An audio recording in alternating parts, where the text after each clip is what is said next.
Hello बच्चों, आज की जो वीडियो है वो है हमारा डिप्रेशन इन फ्रीजिंग पॉइंट।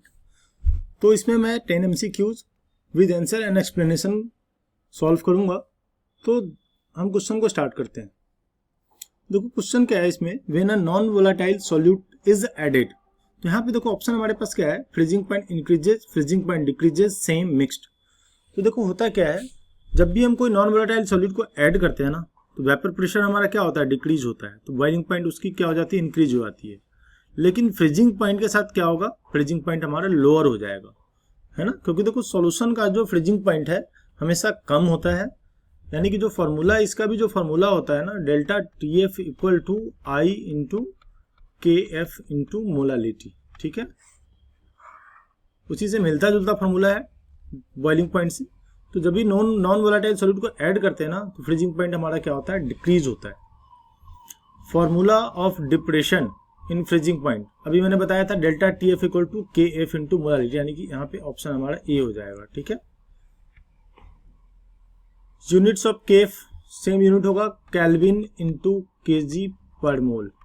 क्योंकि देखो यहाँ भी फॉर्मूला सेम था, delta TF equal to KF into molality. तो अगर KF की बात करें तो डेल्टा TF अपॉन मोलालिटी, तो ये क्या होगा, केल्विन, और यहाँ पे क्या हो जाएगा, केल्विन इंटू kg पर मोल, है ना। क्योंकि इसका यूनिट क्या हो जाएगा, मोल पर kg। तो kg ऊपर जाएगा तो kg आ जाएगा, मोल ऊपर जाएगा तो पर मोल आ जाएगा, यानी ठीक है। तो इसका भी आंसर लगभग दोनों का डेल्टा TB और delta TF sorry KF and KB दोनों की यूनिट लगभग सेम ही है।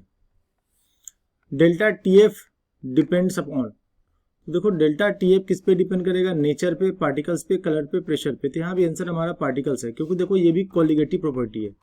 डेल्टा TF क्या है, कोलिगेटिव प्रॉपर्टी है।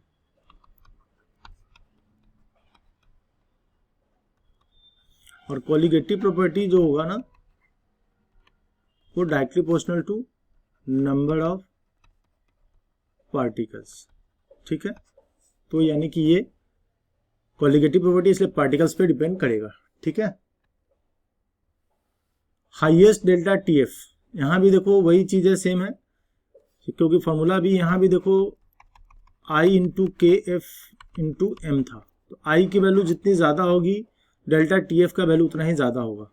यानी कि यहाँ पे जो स्ट्रॉन्ग इलेक्ट्रोलाइट्स होगा वो कंप्लीटली डिसोसिएट होगा, तो I की वैल्यू भी उसकी ज्यादा होगी। तो NaCl देखो यहाँ पे स्ट्रॉन्ग इलेक्ट्रोलाइट्स है, इसका वांटा फैक्टर 2 होगा, बाद बाकी ये कंप्लीटली डिसोसिएट होगा नहीं ये सारे, इसलिए सबसे ज्यादा डेल्टा TF की वैल्यू किसकी होगी, NaCl की, ठीक है।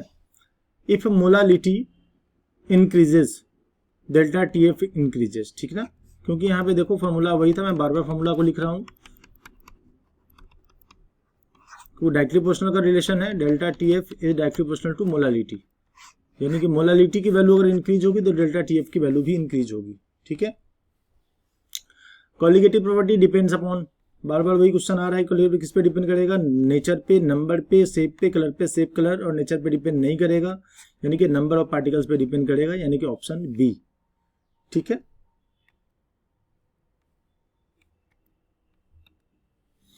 स्ट्रॉन्ग इलेक्ट्रोलाइट्स गिव्स, अगर स्ट्रॉन्ग इलेक्ट्रोलाइट्स होगा तो डेल्टा TF की वैल्यू हाई होगी, क्योंकि अभी मैंने बताया था कि स्ट्रॉन्ग इलेक्ट्रोलाइट्स होगा तो कंप्लीटली डिसोसिएट होगा, तो I की वैल्यू ज्यादा होगी। तो I की वैल्यू ज्यादा होगी तो डेल्टा TF की वैल्यू भी उतनी ही ज्यादा होगी, क्योंकि delta TF is directly proportional to I, clear.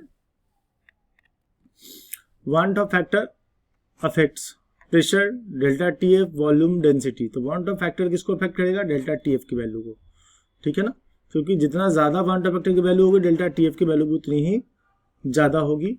तो वांट ऑफ फैक्टर किसको अफेक्ट करेगा, डेल्टा TF की वैल्यू को, ठीक है।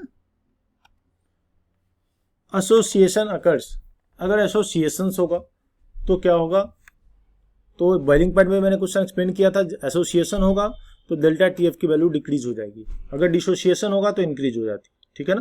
क्योंकि एसोसिएशन में वांट ऑफ फैक्टर की वैल्यू कम हो जाती है, ठीक है। तो आज की वीडियो यहीं खत्म होती है। अगर वीडियो अच्छी लगे तो लाइक, शेयर और सब्सक्राइब करना ना भूलो। Thank you.